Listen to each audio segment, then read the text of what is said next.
কেননা সে জানত তার স্ত্রী যদি এই সম্পর্কে জানতে পারে তাহলে পুরো মহল মাথায় উঠিয়ে নিবে।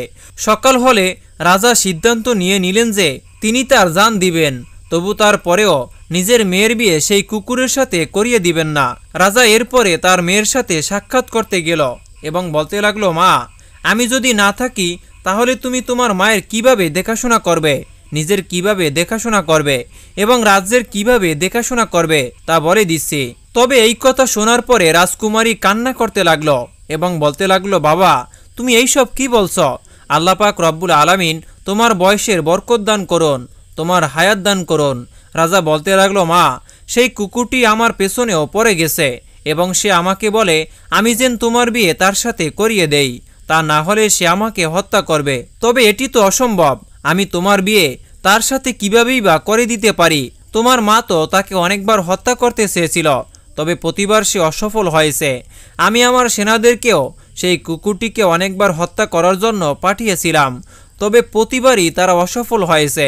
রাজা বলতে লাগলেন, আমি সেই কুকুরটিকে পরিষ্কারভাবে বলে দিব আমি তোমার বিয়ে তার সাথে করাতে পারবো না, তারপর হয়তোবা সে আমাকে মেরে ফেলবে। তুমি তোমার মায়ের সাথে কোনো এক জায়গায় লুকিয়ে পড়ো এবং ততক্ষণ পর্যন্ত বাইরে আসবে না যতক্ষণ না সেই কুকুরটি এখান থেকে চলে যাচ্ছে। আর তখন রাজকুমারী বলতে লাগলো, বাবা, তোমার জীবন এত বেকার নয় এবং তুমি শুধু আমার বাবাই নন, বরঞ্চ এই রাজ্যের রাজা তুমি, তাই তুমি গিয়ে বিয়ের জন্য রাজি হয়ে যাও। রাজকুমারী যেমন তেমন করে রাজাকে রাজি করালো। এরপরে রাগে কুকুরকে সকল কিছু বলল, যার ফলে কুকুরটি বলতে লাগলো, আপনি বিয়ের জন্য সকল কিছু রেডি করুন। তবে রানী যখন এ সম্পর্কে জানতে পারল তখন তিনি পুরো মহল মাথার উপরে উঠিয়ে নিলেন। বিয়ের দিন রাজা রানীকে একটি ঘরের মধ্যে বন্দি করে রাখলেন এবং রাজকুমারের বিয়ে সেই কুকুরের সাথেই করিয়ে দিলেন। রাজকুমারী বিদায় নিয়ে কুকুরের মহলে চলে গেল এবং পরের দিন যখন রাজকুমারী তার বাবার মহলে ফেরত আসলো তখন সে অনেক খুশি ছিল। এবং পরের দিন যখন রাজকুমারী তার বাবার মহলে ফেরত আসলো তখন সে অনেক খুশি ছিল। রাজা যখন তার মেয়েকে দেখল তখন তিনি অবাক হয়ে গেল এবং রানী বলতে লাগলেন, মা, তুমি কি সেই কুকুরের সাথে সুখে আছো? রাজকুমারী তখন বলল, হ্যাঁ মা, আমি অনেক খুশি আছি। রাজকুমারী দিনের বেলা তার বাবার মহলে থাকত এবং রাতের বেলা সে কুকুরের মহলে চলে যেত।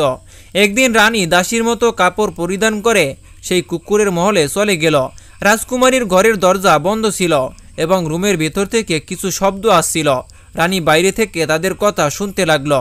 রানী শুনতে পেলেন ভিতর থেকে একজন ব্যক্তির আওয়াজ আসছে। তিনি যখন লুকিয়ে ভেতরে তাকালেন তখন তিনি দেখলেন রাজকুমারীর সাথে একটি সুন্দর যুবক রয়েছে এবং রাজকুমারী সে যুবকের সাথে হেসেই কথা বলছে। রানী যখন এটি দেখলেন তখন তিনি অবাক হয়ে গেলেন এবং বলতে লাগলেন, আচ্ছা, তাহলে এই ব্যাপার, তাই তো বলি আমার মেয়ে তো হাসি খুশি আছে কি করে। এবার রানী সেখান থেকে চলে যেতে লাগলো এবং যাওয়ার পথে তিনি কুকুরের চামড়া দেখতে পেলেন।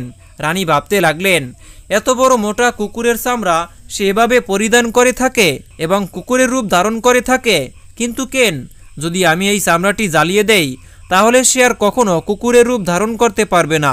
আর তখন রানীমা এই কথা চিন্তা করে তিনি সেই কুকুরের চামড়া উঠিয়ে নিল এবং নিজ মহলে চলে গেল এবং সেই চামড়াকে আগুন লাগিয়ে দিল। চামড়াটি যখন জ্বলতে লাগলো তখন রাজকুমার এদিকে তার শরীর জ্বলন্ত অনুভব করতে লাগলো। রাজকুমার বাঁচাও বাঁচাও বলতে বলতে গায়েব হয়ে গেল। অবাক হয়ে রাজকুমারী যখন তার বাবার মহলে ফিরে আসে তখন সে দেখে সে কুকুরের চামড়াটিতে আগুন লাগিয়ে দেয়া হয়েছে।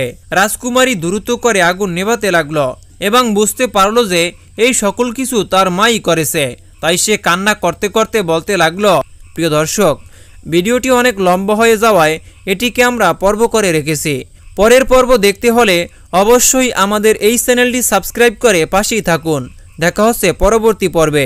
সে পর্যন্ত ভালো থাকুন, সুস্থ থাকুন। আল্লাহ হাফেজ। আসসালামু আলাইকুম ওয়া রাহমাতুল্লাহ।